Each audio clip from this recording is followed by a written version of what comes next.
This is Learning Works, a podcast presented by Hone. It's a series of in-depth conversations with L&D experts, HR leaders, and executives on how they've built game-changing learning and development strategies, unleashed business growth through talent development, and scaled their global L&D teams. Tune in for the wisdom and actionable insights of the best in the industry.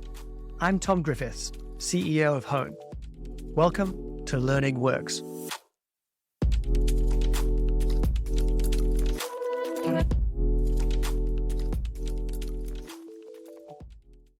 Welcome to another episode of Learning Works.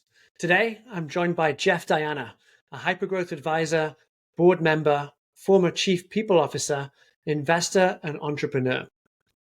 Jeff is a seasoned HR leader with deep experience in talent management and organizational development. He's made his mark in a variety of industries, including tech, healthcare, and more, leading game-changing people initiatives at SuccessFactors, Atlassian, Calendly, and more. Jeff also serves as an advisor and board member for several hypergrowth companies, including Hone. Jeff, thanks so much for joining us. I think I need to sign off now. I can't do any better than that intro. So, yeah, well, I think you can. We did a webinar with you recently and it broke our Zoom chat. It was so popular. So we wanted to get you back for more. Thank you. Happy to do it. Look forward to the chat. Absolutely. Well, I thought we could kick off with just a bit of history. Maybe you could start by telling us a bit about your journey in HR and organizational development and what drew you to the people space. Yeah, it's funny. I was working my way toward being a university professor, actually. I was going to be a professor of sociology. I was working on my PhD. I was down to everything but my dissertation. And I still remember the watershed moment for me.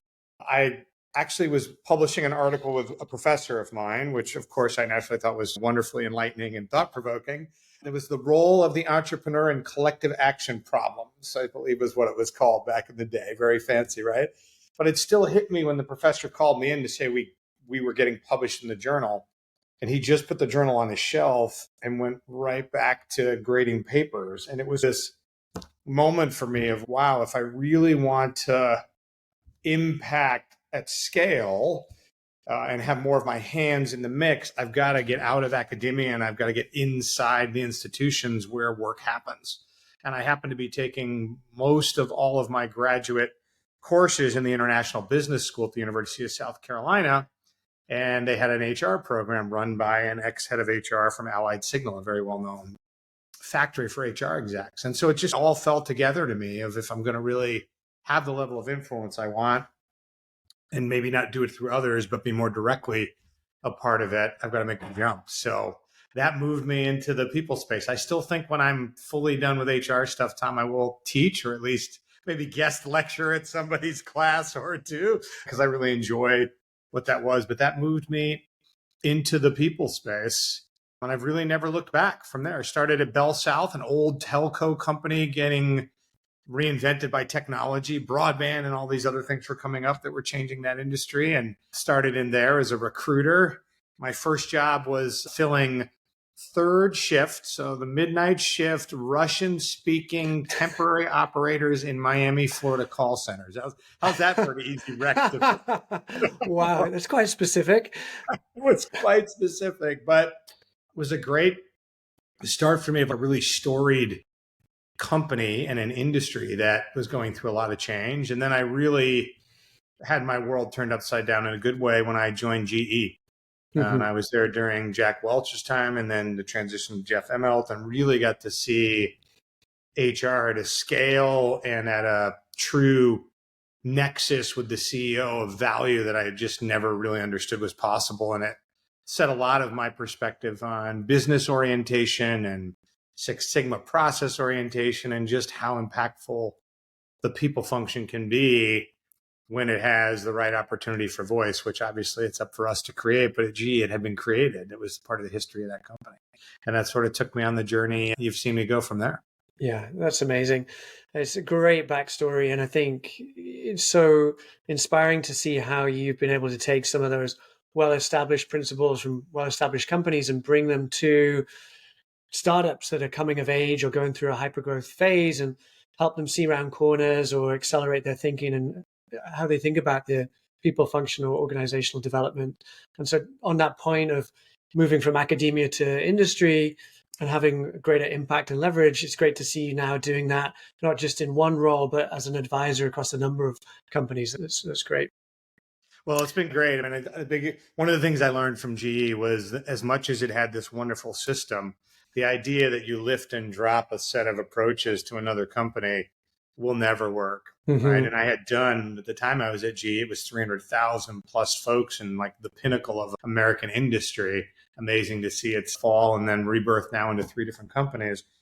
But what I found personally was I love doing this work in the growth curve because it's so challenging. You have to compete with scaled companies. You're not so small that you don't have any budget or you're really focused on much more transactional stuff, but you don't have all the tools and systems in place. So it's really a great place to really have impact with our craft. And that's what drew me to the advisory work, was all these companies in early stages where you've got these amazing leaders like yourself and people that have got great ideas that are trying to figure out just how do I get them to scale and sustainably perform at scale. Was a nice blend between having seen scale and then loving doing my work during the growth curve. And it's kept me humble and somewhat on the cutting edge of what's going on and really kept me reinvigorated than just doing a singular job inside an organization. I'm enjoying it quite a bit. That's great. Yeah, and it's so helpful to have folks that have seen the whole journey and what scale can look like to tell you which pieces to deploy now versus not to worry about until later. And so the company's always changing as you scale. And so navigating that change with a guide is really helpful. But of course, that's the internal environment. The external environment, it feels, is changing more than ever now as well. And so as company leaders, as talent and people leaders, we're having to navigate all of that. And so crazy few years, what would you say are some of the biggest trends that you're picking up on right now in HR, and what's here to stay versus what feels a bit more transitory or fad? Well, I'm going to start with, I know everyone sees the doom and gloom, the macro environment, and we've talked about slowing economies and inflation, although we've started to get a little better news recently on some of that front. And the fact that capital is no longer free from an investment perspective, all of that has really put a lot of pressure on organizations and therefore the people function, as we've had to change strategy and do with less resources. But I'm here to say that I'm actually excited about it. And the reason why I'm excited about it is I think it's getting us back to an elevated amount of business impact. We have the potential to have greater business impact now than we've ever had. And it's because of the trends that you were asking me about. First of all, it's short-term focus. The days of capital is free and we'll just throw a lot of money at stuff and everybody's going to go up to the right and their revenue curves are gone. So there's a much shorter term focus. So when you do things, you have to be looking for efficiency. From a business perspective, everyone's talking rule of 40, so profitability, not growth these days. And it's really all about, can you elevate performance of an organization? So it's a little bit of that. You hear a lot of founders will mention this when they yearn for the early days of, I miss the lean days. Like when we just ran with a lean mindset because we had to be scrappy. I think organizations at all levels of scale are now thinking that way and being forced to think that way because it's such a tough environment to grow in. Valuations are inflated still for most organizations, and access to capital is less and expensive. So it's really, I think those trends, I actually think those trends are here to stay. Do I think growth will come back at a greater pace? Yes. Will it loosen on valuations a little bit in capital? Yes. But I think when you talk to CEOs and other executives and HR leaders alike, I think there's an acknowledgement that maybe the pendulum swung too far to one side of the go days of maybe 3 to 5 years ago. And I think that push for efficiency and productivity and things of that sort is here to stay. And I like it because it keeps us from being the happiness police, Tom. We can be about business impact. And we got away from that in the years where capital was free and everyone was fighting with each other over talent. It was just make people happy, keep people happy at all costs. And we took our eye off the ball, in my opinion. And I think that is probably gone. Yeah. Yeah, I totally agree with you. And I think we see the same thing as we help customers, to your point about the HR team or the L&D team not being the happy police or the snacks and fun events coordinators, but more the support team to the C-suite or part of the C-suite to help drive performance of the team from a kind of return of the ROI equation, and then manage costs from the I side of the equation as well. And so what we're getting asked for a lot is more classes on performance management or more classes on how people can be more productive. And we're seeing that deployed because it's got a closer relationship to that high performance organization that people are trying to build. And so that's definitely a transition for HR teams and L&D teams to make. Be curious if you see or have identified the kinds of qualities or skills within HR or L&D leaders or professionals that are helping them support in this new or reverted environment. Yeah, I think, look, it's the skill that I always tell folks in HR is the greatest differentiator, and it still is. It has been my entire career, is just business acumen. Yeah. The more you can really understand the business and understand cash flows and understand LTV to CAC, if you're thinking about things from that perspective, and what is this rule of 40 thing, and the better you understand business, the more differentiated you'll be. It's still a gap for us as a discipline. Mm-hmm. I think that gap is getting highlighted now more than ever because of some of those trends you and I talked about, right? Going on in the market where we just have to be more effective and efficient. We don't have the flexibility and freedom we had before to not focus on efficiency and productivity. So business acumen reigns true to me.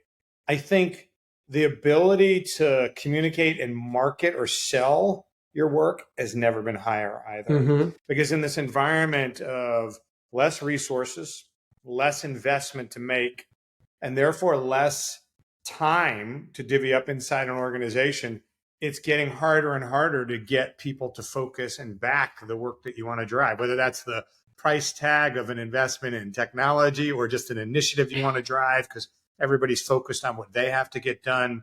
So that ability to market and really communicate what you're doing and why you're doing it, which again goes back to that business acumen, I think is really important. And HR has notoriously sucked at marketing our work. Like we just stink at it, which is too bad because we do so many great things that people care about, but we rarely take the time to market and string them all together to help people understand all the different bits that we're driving in a given focus area. So getting better at that is a key part of this. And then the last one I'd probably say for me is just being systemic thinkers. Like organizations have always been complex, but I think there's a premium around org design now that we haven't had in the past, and geographic footprint, and is it return to office or not, or be hybrid or remote, like all of this design oriented stuff. And the new element on top of that, Tom, is now we have to take action for impact today. That hasn't always been the case. We've been able to get by and say, but we're doing these longer term bets because again, everything is going up to the right and capital's free and we can do all of that. Now you have to be a systemic thinker and really be good at balancing short and long term at the same time. And that really was not the case, I would say, for a 5-10 year run in there. We mostly could just focus on the long term and the rest would come. Now it's requiring a sharper lens. Yeah. Those are really helpful and specific things to work on. And like you say, there's a through line where it starts with business acumen. I think in part so that C-suite leaders, CEOs, CFOs feel like you understand their world and you're kind of teammates alongside them and you're working together to get an outcome. And you happen to be, the people partner or building a people strategy to support the business strategy, as opposed to coming in with a orthogonal agenda where you're trying to make everyone happy or something else. So if you can convince through how you storytell or present that you're starting from the same place and goals, then I think it makes it easier then to justify your decisions and the initiatives that you're asking for. So yeah, great points and all tied together nicely. Again, as part of the transition from the hypergrowth times to the leaner, more focused, performance-oriented times, what we see in companies, and it's well publicized in the press, that there's this shock to the system, whether that's at the leadership level first or then across the culture and the rank and file employees second, something that we've come to call at Hone the hypergrowth hangover, where expectations are set a certain way and then reality hits in this new world. And so curious if you see that kind of shock to the system and where the areas of misalignment can be and how to remedy the hypergrowth hangover. Yeah, I think it's a great phrase. I think it's really true. And again, with cost of the capital at next to nothing and everything growing, right? Everybody was doing well. It was degrees of success, but everyone was being successful. All of a sudden, you get this pullback of overinvestment that was going on. And then I also do believe, and this is something we have to recognize, I do believe there is a belief from businesses that the relationship with their people was out of balance. It got out of balance slowly over time, and they're taking back balance because they have an opportunity to do so. So part of it is purely economical. Part of it, I think, is a strategic attempt to shift how that relationship is aligned. I think for me, it comes down to a couple things. First, I think you have to be candid with your people. People are smart. They read through things. The greatest way to erode trust is not to be candid. And I know a lot of leaders are struggling with this, and it's putting HR in a tough spot where even CEOs are like, yeah, I want to change all this stuff. I want to not have those programs. I want less perks. I want people to work harder, whatever the drive is, but they don't really want to get out in front of that and own that. But you have to be candid and own that message. The challenge that we have to be able to do that in HR is do that and still instill confidence in where we're going. Help people get excited about the opportunities in the new phase of where we are, right? We're not growing at 50, 70%. We might be flat or growing at 10% and cutting costs. Well, what could be good about that? Well, it's actually a great place where you all play, honestly. In those changing conditions, it's a great chance to drive personal growth.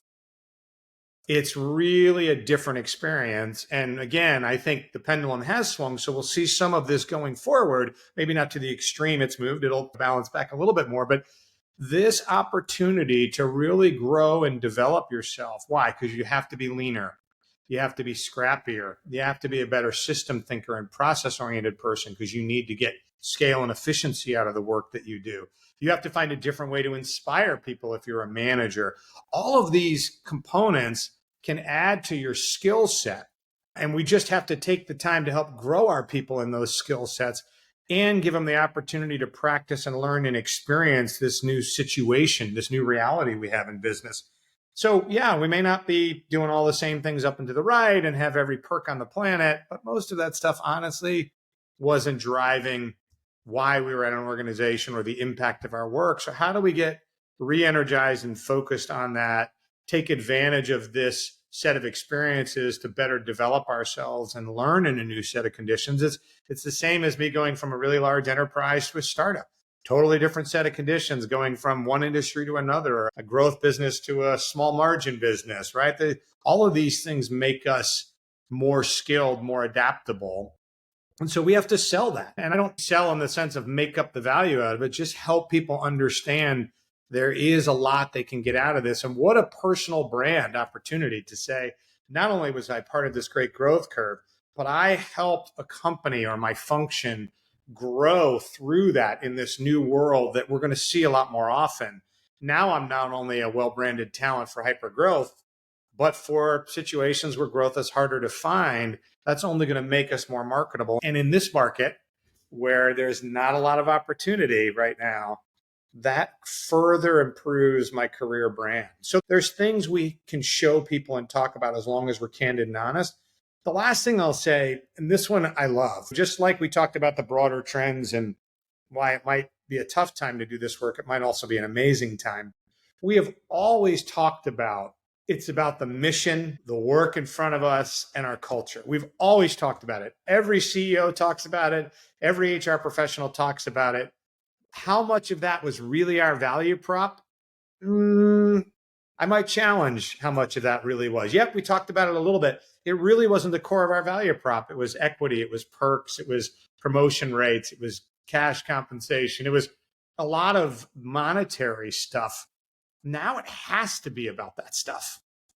It's got to be about your mission. It's got to be about your culture, which is what we always yearn for as HR professionals.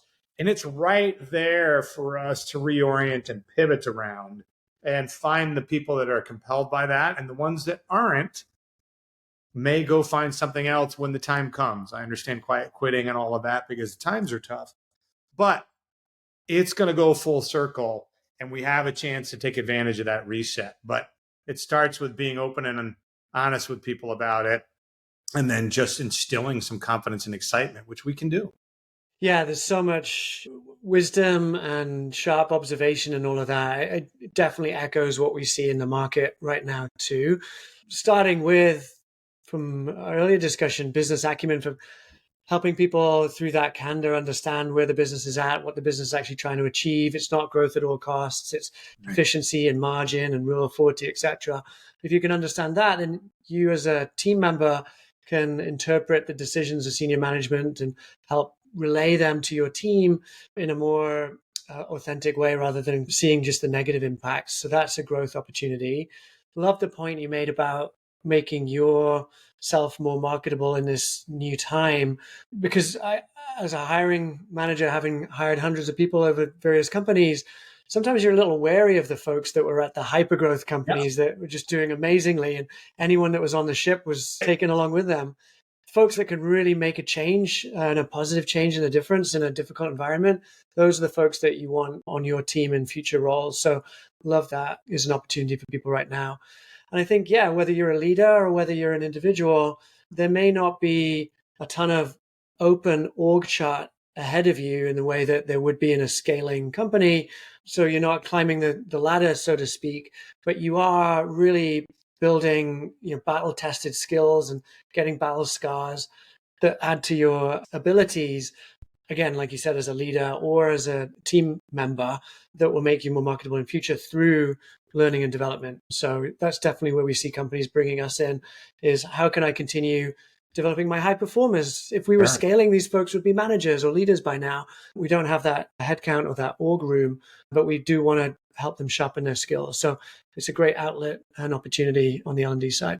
It's funny when you think about the world has gotten tougher. If you pick up anything you want to look at that talks about the broader world, it's a tougher world. I worry about that with my own children and things like of what I grew up in versus them. And I think the ability to take tougher times and learn how to be successful, find personal enjoyment out of it, find a way to have impact, I actually think is going to be a great life skill for our people at all stages and all generations of the workforce, because I think that's also just a macro trend out there. I don't think it's suddenly going to get to be a friendlier, happier place anytime soon in that macro set of conditions. But that doesn't mean you can't find joy and fulfillment for yourself and others. And figuring out how to do that here at work, I actually think will help outside of work as well. Yeah, I totally agree with that. And philosophically, that all makes sense. And we see, I would say, enlightened company leaders understand that connection between employee development and their sustained success in this harder environment. But getting down to the nuts and bolts of it, when HR leaders or L&D leaders are trying to sell these kinds of initiatives internally, it can just be difficult operationally to get those through, regardless of our big philosophical arguments. So what advice do you have for people on how they're positioning learning and development initiatives these days? Yeah, I think you're right. One, it's never been easy for us in HR, I think, to fight for budget, but it's definitely much harder now than ever. And it's not just budget, it's just focus, right? Because the things we always drive, I always sit and remind CEOs of when I'm in marketing, I own my function and I get to set everything I do. When I'm in HR, I own nothing. I have 1% of the headcount and everything I get done gets done through others. And everyone has an opinion and is passionate about everything people. So getting everybody supportive and to put energy around it becomes as hard as getting the financial side of it. And to me, the marketing we drive around our work has to recognize the macro environment. And to me, it's fairly simple. We have to do things that we talk about driving productivity and performance now. It has to be about business results. I have to show how I think this is going to better the business this quarter, next quarter, not in 2 to 3 years. And if I can show that what I'm going to drive will lessen time constraints inside the business, allow people to get more of their work done better, faster, that's a big play around technology. That's a big play around getting new skills, right? Those types of things are really important. It's not about making people happy. It's not about this is the right thing to do. It's not about this is what we need to do for the long term. those things don't recognize the reality of business today. Now, we have to care about those things.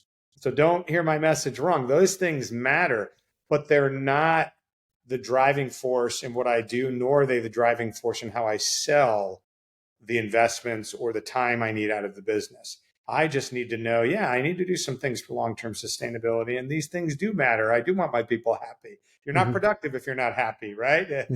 So they correlate, but we have to package around shorter time horizons and more concrete productivity and business result oriented stuff.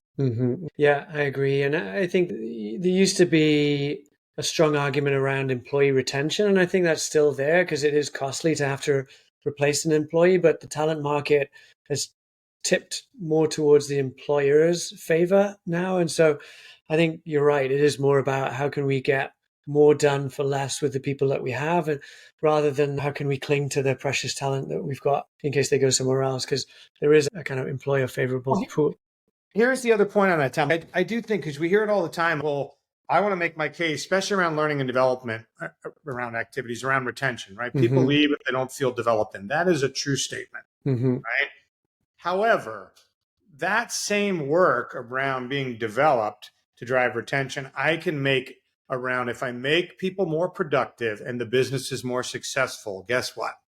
People want to stick around, right? People are happy to be part of winning organizations. They're happy to be able to get more work done or done easier, right? Like that stuff matters as well. Just like this broader concept of, well, if you don't invest in me, I'm going to leave. But we forget this part of that retention equation when we talk about it, and we just park it around people want to be developed, which to an employer nowadays sounds like, I'm lucky if I make payroll or survive the next couple of quarters. I don't care if someone's happy to develop skills for a year or some other company. That's great. We can still solve that desire for our people, but talk about the fact that if we make people more productive and the business wins, guess what? Our people are going to stick around. It's the same outcome, but back to that marketing and packaging, it's packaged around what the business wants to hear, even though we know what the employee will say is, yeah, that's all great, but I also want to be developed because I want to grow myself and grow my career and all of that. And we can accomplish that. It's just not the leading headline in our marketing material. Yeah, it's such a great point. I think it's a great connection for folks on people teams who do feel drawn to the work of creating a great culture that people want to be a part of. Because yes, some of that is longer term, and in the good times was about benefits and events and extras. But really at the heart of it, what gets people going is being part of that winning team. And so you can channel that desire to create a powerful kind of magnetic culture into, now, how do I make us perform better? How does help us win and navigate this difficult time? Because then that's what's going to differentiate us actually in this space from where other folks are flat or challenged. That's going to make the difference for our culture. So that's such a great point. How would you frame it in a slightly different scenario where you were successful and got some budget for some learning and development, and now you want more because learning is a continuous thing, and the CFO or the CEO says, oh, I thought we checked that box last year. We've done this already. How can you change the story so that you get another shot? Yeah, I don't think the core elements changes in that context, meaning it's still about linking to business outcomes, what we're driving. Right? Yes, we got benefit. And so then the argument is either we're going to take a step back in terms of that improved productivity, or we can take it to the next level by doubling down on that investment. And there's always a desire for, well, give me the quantitative thing, the exact measure. And yes, I care about whether people enjoyed the experience of learning. Absolutely. What I care most about is usually two sort of questions, and you can paraphrase these, but two questions I ask about any investment, frankly, any process, whether I do a performance review, a comp cycle, or anything. I ask people within the context, and let's use learning as the example, do you feel better capable to carry out X, whether that's the work or a skill, as a result of your time spent on this? If people feel like they're better at it for the time, that's a measure that really matters. The other one I asked just bluntly is, was your time spent on this worth it versus what else you could have spent your time on? because it's all a prioritization. Time is the currency right now for us. Less resources, constraint on capacity, which equates to time for an organization. And so if I can get people to say, yeah, I'm better at it for that time, it's easy for me to help leaders understand then how that skill will help. And we can talk about that as well. And if people just, you ask them that gut check, was it worth it for you? And if you get a yes, I think that's really powerful from the user perspective as we're figuring out how we dial the offerings and the experiences. The business leader is going to say, great, that's all great. How is it going to improve my business? And usually for me, it will go to things like, actually, we're going to hit our OKRs. We're going to hit a higher percentage of our OKRs. We're going to actually deliver on the op plan for the quarter. The strategic initiatives you're looking to drive that may not be individual OKRs, but at the company level, we want to do these 5 things. Were we able to accomplish them either in less time, at a greater level, with greater quality, like those types of quantitative elements around the business outcomes. And yes, you can argue I can't draw the perfect straight line from that L&D investment to that outcome. But you know what? If we were hitting 80% of our OKRs before we did this, and we're hitting 92% afterwards, I'm pretty comfortable we were part of that journey. Right? Because we chose a type of skills that we know were important. Now, how do you know which types of skills are important, Tom? I think this comes down to back to that business acumen. You have to understand your organization's strategy for growth. What's the business strategy? And you have to peel that back into capabilities. What capability does the organization need? Right? That could be everything from a process we're missing, a system we're missing, classic skills we talk about all the time. It could be geographic coverage. There are capabilities inside an organization that we need to deliver on our strategy. And if I can show, especially in learning, that the things I'm doing are going to reinforce the capabilities that we said are critical to our business strategy, I'm off to the races. I don't have to quantify every bit of that, but I have to show logical connection to strategy. And when they agree on their strategy and they agree on the capabilities the organization needs, it's much easier for me to sell ideas. I said, but you told me that capability is critical and we don't have enough of it. We agreed on that. I'm telling you this is going to get us there. Why are we arguing about it? I don't have to reinvent and re-argue every investment I want to make on its individual merits if I've generated this buy-in on business strategy and key capabilities, and I'm talking about how these things will drive those, especially in the learning space. Yeah. It really helps make that a much easier process. Yeah, truly. And I'd love to come back to the capabilities in a moment, but I think just to reflect on the 3 ways you just described of justifying business value here in L&D, there was the good use of time according to the participant. There was the business outcome framed as OKRs and how well we're doing at hitting those. And then there was the capabilities. And I think what I really like about all 3, in particular the first 2, is that it's role independent. And sometimes you can get people saying, how much sales did this increase? Or how much developer productivity do we get out of this? And every different function has a different output and would need to be measured in a different way if it even indeed can be measured. And there's so many conflating factors with who's on the team, how they're feeling that day, how well informed the project is, etc., that it can be hard to unpick the training. But if you trust your people and they're saying, yes, this experience was a good use of my time, and by team, their OKRs are relevant to them and meaningful to the business by definition, and they're doing better on them, that's just a great universal way to measure impact. Yeah, because think about what you said, Tom. You talked about the 3 layers: individual, team, and company, right? Like you're checking the boxes across all 3 layers. And I'm happy to go toe-to-toe with CFOs or COs when they get a little more suspect on HR stuff. Because I'll be like, interesting. So marketing makes a bunch of investment. Can you prove to me which investment drove the greater leads that you got and whether or not they closed? Product, interesting. We have a higher CSAT from the end user. Do we know what drove that? Was it a change in the user? Which particular function? We extrapolate, right? We do activities and we see outcome measures move. As long as they're moving in those right directions, why would you mess with that? You'd say, yes, let's keep doing those things because our trajectory is moving in the right directions. If I could prove it causally, great. But again, in the spirit of time and speed and lean mindset, I don't need to waste all that time to do that. I can see that they're moving in the right direction, and I can go spend some more energy on the next thing rather than trying to over justify something that we see as having a positive impact. Yeah, 100%. I love that way of thinking.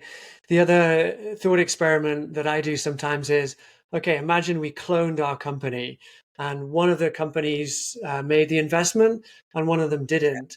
Which one would you bet on to win? If you think that there's no difference, then don't make the investment. But if you believe that, say, investing in your manager capability to make them 50% more effective managers is going to have an outcome on who wins that race, then you should do it. I love that. I think that's great. Sometimes we overcomplicate stuff for ourselves, or we allow others in the business to overcomplicate it for us. And sometimes we just have to take people back to just good sound logic. And you go, hey, just step back and think here for a minute, right? And I love that model you mentioned. I may steal that. That's a good one. For sure. Well, capabilities, there's a lot of talk of this. We're seeing AI tools now that can help infer what skills or capabilities are needed or present or not. And so I'd just be curious on your thoughts on how these days you can do a growth stage company kind of capability approach. I know that the big guys have big teams that do this in detail, and perhaps at the lower end for smaller startups, it's less of a focus. But yeah, what would your recommendation be for growth stage and how to do capabilities? Yeah, I think some of this, again, goes back to a little bit of logic. There's a lot of talk now about running your organization on skills. I can do everything from workforce planning from the beginning to hiring to everything around skills. I can run my business on skills. But it's a very daunting task. And if you hear organizations try to do it, it's a hard concept for them to land. And usually when I give advice to folks on it, I start with something simple. You have to know what matters to your stakeholder. What are they facing? What matters to them? What's the scope of their role? What are their goals? What are their challenges? And how can I help? If I can hitch onto something that's going to impact what they're trying to drive, that will be a win. When it comes to capabilities, it's an easy conversation. I can sit down with the CEO and say, hey, who do you worry most about competitively? Okay, company X.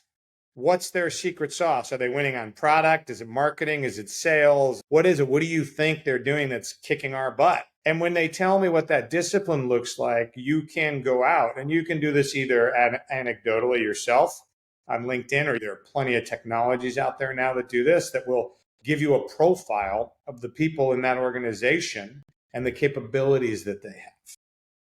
And so it's a great visceral place to start because organizations have already made up their mind that this is a threat and they know it's a threat and this is how they think those people win. And it's great. Here's what they look like capability wise. Now let's use that same set of capabilities and talk about what we look like in those same jobs. And then it'll easily show you a gap that you then have a great opportunity as an L&D person to come in and say, let me close that gap. Or as a TA person to say, maybe I can hire those people from that other company or someone else who has those skills. And I've changed the skill profile as we hire, or I've changed the skill profile for talent management people when we go to promote people. Right? All of the disciplines in HR can be touched by that type of logic around capabilities. And if you don't want to go out and buy some of those tools, and there's some really cool ones out there that do that with fairly good ease, and it's not a fight over taxonomy of skills and competencies. And it doesn't matter what model you use as long as we're judging both populations with it. But you can also do that yourself with LinkedIn. But you have to ask the questions of the business. Yeah. Once you get those answers, you can go out and get a pretty good story together to create compelling interest in the work you're trying to drive to close those gaps. I like that angle. And it harks back, not to sound like a broken record, but to business acumen and then the positive effects of winning. Because the CEO, C-suite is always thinking about competition and how can we win, differentiate. And skills and capabilities are as much a dimension of that as your product functionality. And so, again, framing or marketing or selling the HR L&D initiatives in the frame of this is going to help us beat competitor X or equalize or neutralize one of their advantages is really powerful and certainly gets attention. Now, we know in our own conversation, we're going to be like, great, it's going to make better managers. Less people are going to leave. We're going to have less employee relations issues and we're going to have a better brand. Like we know all the other things that it feeds in our world.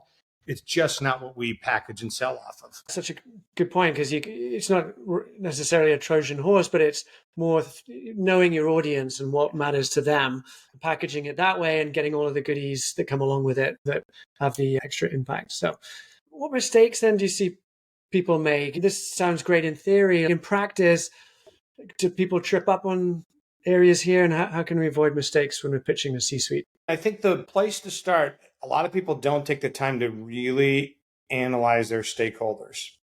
What makes them tick? What are they facing? What are their challenges? It's a chessboard, and everybody's a piece on the chessboard. And you're trying to move them in different directions, right? And it's not meant to be a cold or callous type of thing. Like, it's back to my fun university days. It's a collective action problem, right? Like, we work in teams, in organizations of people. You have to take the time to really understand that, number one. Number two, you can't be tone deaf to those macro conditions. What I'll hear a lot of people come in is and say, it's the right thing to do. And that phrase is lightning right now to people that go, the right thing to do. The right thing to do is for the business to survive. And who decides what's right? And this is why some of the DE&I stuff has struggled a little bit. Super impactful, can really drive business. It is also the right thing to do. But in this market, doing things because it's the right thing to do is not moving the audience. We have to package it around, it's going to lead to greater business impact, right? Which it will. All the studies around that talks about diversity of views and talent drives business results. So the right thing to do, I worry about. It's about employee happiness, doesn't sell, or you're doing something that you go, well, we have to do it now because 2 to 3 years now down the road, it's going to matter. Again, it's not knowing your stakeholders or the macro conditions. So that's probably the biggest bit I can tell you there. The last thing I'll say is get yourself some sponsors. Think about it, especially as an L&D leader, a head of HR. There's 6, 8 executives that run different functions. They all then have some big people underneath them. Like in any org of 250 or more people, there's 25 or more people whose voice will get heard. And when it comes from their voice or with their voice backing it and not just our voice, man, that stuff moves way better.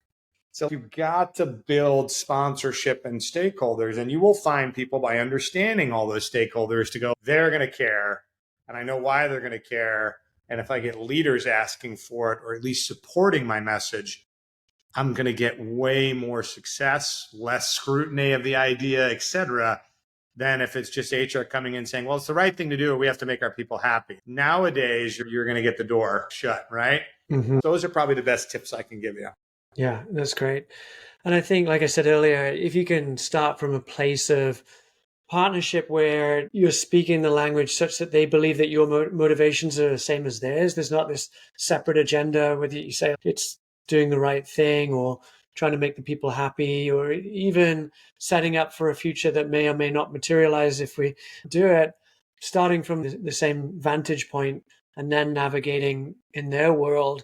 I think it builds your credibility. And conversely, every time you come with that case that gets the door shut, not only does that end that initiative, but it erodes your credibility for next time and has the guard up a little bit, wondering if this is just repackaged. So I think there's a kind of credibility bank account that you need to make deposits in as you show and demonstrate that you have those business needs at heart. And maybe don't push an initiative that previously you would have, and show that's the sacrifice that you recognize you or the business should make. But then that gives you clout when it comes to the real important ones. And you know what? It allows you, if the majority of your tactics on your initiatives and investments are that, it actually allows you to use on the rare occasion that it's the right thing to do.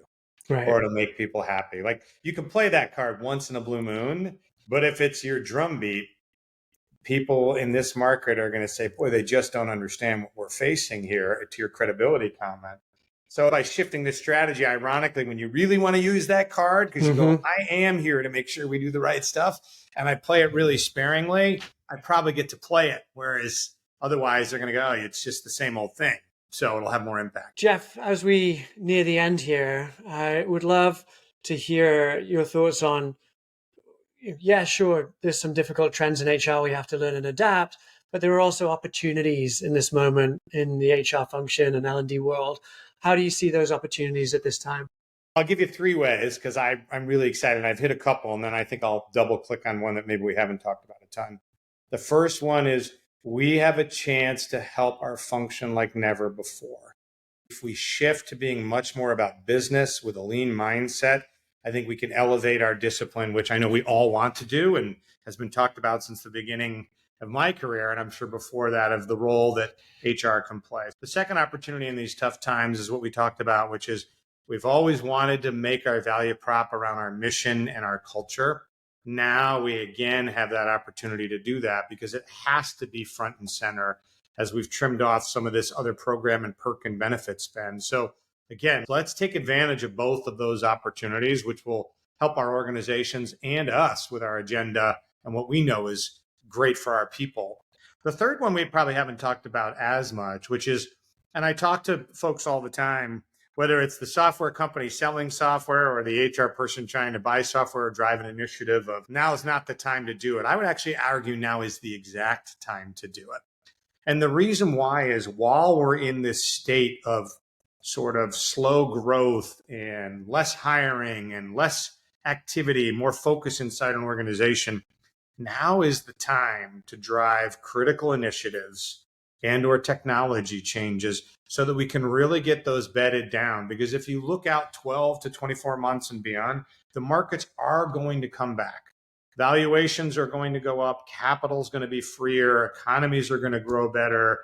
And when that happens is the worst time to start implementing a whole bunch of new initiatives. You want your machine well run and those initiatives that you know are going to drive growth, now is the time to do it. Even though, yes, our teams may be smaller and organizations may have limited focus, if we can find the right few things, if you want to drive a big learning initiative to upskill people, do it now. So when the curve goes, they have the skills to put to work and to win, because the opportunity cost will be much higher when markets are roaring if we're not able to take advantage of them than they are now, because there isn't as much growth. So look at what you're driving, look at your tech stack, look at your initiatives, and challenge yourself to find the couple things that are really going to be a difference driver in 12 to 24 months as the economy comes back, and get them done now so you can win while your competitors are building them while the markets are growing and you're already leveraging the fruits of your labor. Such a great point, because just operationally, when there's fewer folks to deal with, you can transition more easily in that world. Clearly, when the curve comes back, you're going to be worried about a bunch of other hair on fire problems like hiring and culture and scale and et cetera, new geographies, compliance, blah, blah, blah. And actually, I think as a CEO, hearing that sends a really great signal to me that you're thinking strategically out into the future, but it also sends a good signal to the company to say, hey, look, we recognize the time or the phase of the game that we're in right now. We believe that this is going to come back and we're putting ourselves into an even better position to win in the future. So it's a nice kind of cultural impact as well. Love that. Jeff, great conversation. We like to wrap up with our rapid fire start, stop, continue round. We think of the emerging people leaders earlier in their career getting started and listening to this. What would you recommend that they start doing? Deep dive the business and the macro environment. It's not well enough to know your business, know your industry, your competitors, macro trends. Like you can never know enough. Deep dive, learn that business. That would be number one on my start. Number two on my start, build a groundswell and ID champions for the work you want to drive. Spend the time to build those relationships, get people excited about your work before you bring the work for the investment to whoever that decision maker is. And third, quantify your impact. And you can do that by tying it back to business outcomes. If you do those three things, I think you're in a much better place to win from a start perspective. All right. What should they stop doing? Probably the couple things I mentioned earlier, the right thing to do, if that's your lead-in tagline, if you make things about making people happy per se, not bigger business benefits, that's another thing I would stop. And I think if you want to pitch stuff that you can't tie to having short-term impact and only long-term impact, I think you're going to be in trouble. And to give them credit for what they're doing right now, what should they continue? I think what they should continue doing is, one, push the business to have the right conversations, own the changes they're driving. It's one of the best things we can do. We didn't call this out earlier, but change management has never been more important than now when you have tough shifts in businesses. So keep going after helping leaders get out in front and help them see that they can put these messages and trust our people to stick with us through those tough times. That's number one. Number two, I would say keep having an eye on the future. We know the work we need to go do. So don't give up on driving the right work. If you're struggling to get investment or whatnot, you have to keep fighting the good fight. Just try some of these new tactics and how you sell it. Phenomenal. Thank you, Jeff. Thanks for sharing all that wisdom. I think some really powerful, tactical, executive grade approaches that people can really apply after listening to this. And I really appreciate you sharing your wisdom today. So thank you. My pleasure. Always great to spend time with you. I love the stuff you all are building. It's stuff I highly recommend. And I saw the impact myself in Calendly. So keep up what you all are doing as well. And to our audience, thanks for making time. And I'm always happy to continue the conversation. And let's go have great impact for our people and our businesses and tie it all together at the same time that we elevate the game of the people function, as I know we can. Right on. Thanks so much, Jeff. Thanks for listening to Learning Works. If you've enjoyed today's conversation, we encourage you to subscribe to the podcast for our exciting lineup of future episodes. Learning Works is presented by Hone. Hone helps busy L&D leaders easily scale training through tech-powered live learning experiences that drive real ROI and lasting behavior change. If you want even more resources, you can head to our website, honehq.com. That's honehq.com for upcoming workshops, articles, and to learn more about Hone.